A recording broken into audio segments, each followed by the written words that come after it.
मित्रों, एक बहुत पुरानी कहानी है। ययाति नाम का एक राजा अपने राज्य में शासन करता था। उसके पास सभी प्रकार की सुख सुविधाएं मौजूद थी। समय बीतता रहा। एक समय मृत्यु उसके द्वार पर दस्तक दी। 100 वर्ष का उम्र हो चुका था। मृत्यु कहती है कि राजा, मैं तुम्हारी मृत्यु हूँ और तुम अपना समय पूरा कर चुके हो। मैं तुम्हें लेने के लिए आई। राजा उससे प्रार्थना करता है कि अभी तो हमने संसार के सभी सुखों को भोग भी नहीं किया है। बहुत कुछ भोगना बाकी है, बहुत कुछ देखना बाकी है।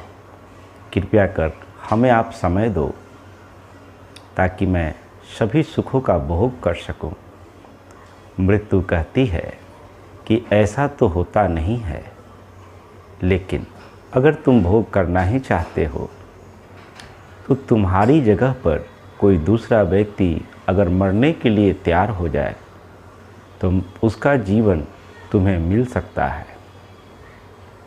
राजा अभी अपने सभी पुत्रों को बुलाया और सबके सामने यह विचार रखा कि मैं अभी जीवित रहना चाहता हूँ।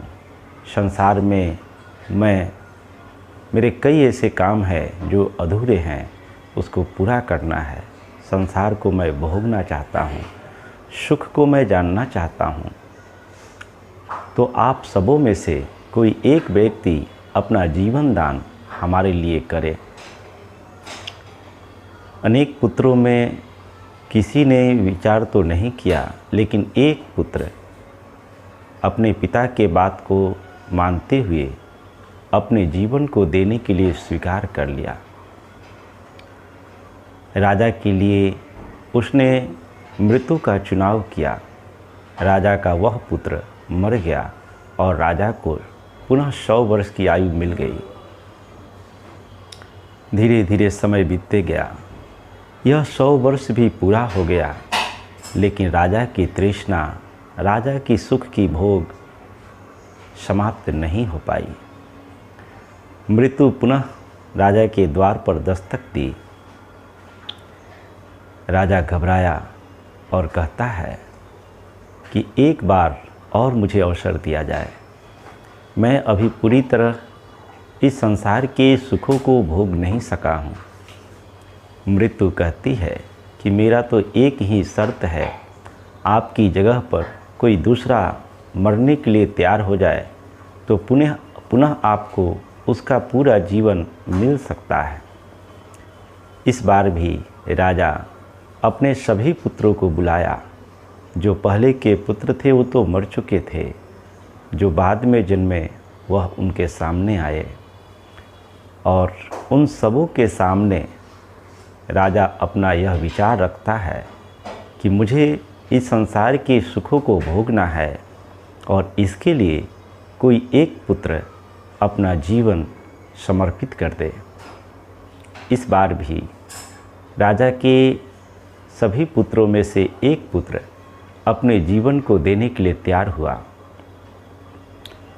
उसकी मृत्यु हो गई और उसका पूरा जीवन राजा को मिला। उसके जीवन को लेकर भी राजा ययाति पूरा जीवन भोग करते रहा। 100 वर्ष पूरे हुए और पुनः मृत्यु उसके द्वार पर दस्तक दी। राजा घबराया और पुनः प्रार्थना करता है। मृत्यु अपनी शर्त रखी हुई थी कि शर्त तो हमारा इतना ही है कि आपकी जगह पर कोई दूसरा अगर जीवन देने के लिए तैयार हो तो उसका पूरा जीवन आपको मिल जाएगा। कहते हैं कि इस तरह से हजारों वर्ष राजा अपने आयु को बढ़ाते रहा, लेकिन फिर भी वह तृप्त नहीं हुआ। अंत में एक ऐसा समय आया जब मृत्यु उसके द्वार पर आई। राजा हाथ जोड़कर विनय करते हुए कहता है कि हमने हजारों वर्ष का जीवन जिया, लेकिन फिर भी मैं तृप्त नहीं हुआ। अब मैं अपने जीवन को और आगे नहीं बढ़ाना चाहता हूँ, मैं चलने के लिए तैयार हूँ। और राजा की मृत्यु हुई। फिर भी हजारों वर्ष जीवन जीने के बाद भी वह अतृप्त ही मरा। मित्रों, वास्तव में यह कहानी एक राजा की नहीं, बल्कि यह कहानी हम सब की है। हमारे भी अनंत जीवन बीत चुके हैं, हजारों जीवन बीत चुका है, लाखों वर्ष बीत चुका है, लेकिन फिर भी हम आज भी अतृप्त ही हैं। अतृप्त रहते हुए मृत्यु को हम प्राप्त कर लेते हैं, पुनः एक नया जीवन मिलता है और हम ऐसे ही दौड़ते हैं, भागते हैं और फिर मर जाते हैं। फिर एक नया जीवन मिलता है और वहीं से शुरुआत होती है और वहीं पर जाकर समाप्त हो जाती है। अनेक जीवन मिला, अनेक मृत्यु मिली। हर जीवन में व्यक्ति मित्र और शत्रु बनाता है और अशांत, दुखी और रोते हुए मृत्यु को प्राप्त कर लेता है। वास्तव में सुख सुविधाओं का भोग करना यह दुख नहीं, आवश्यक है।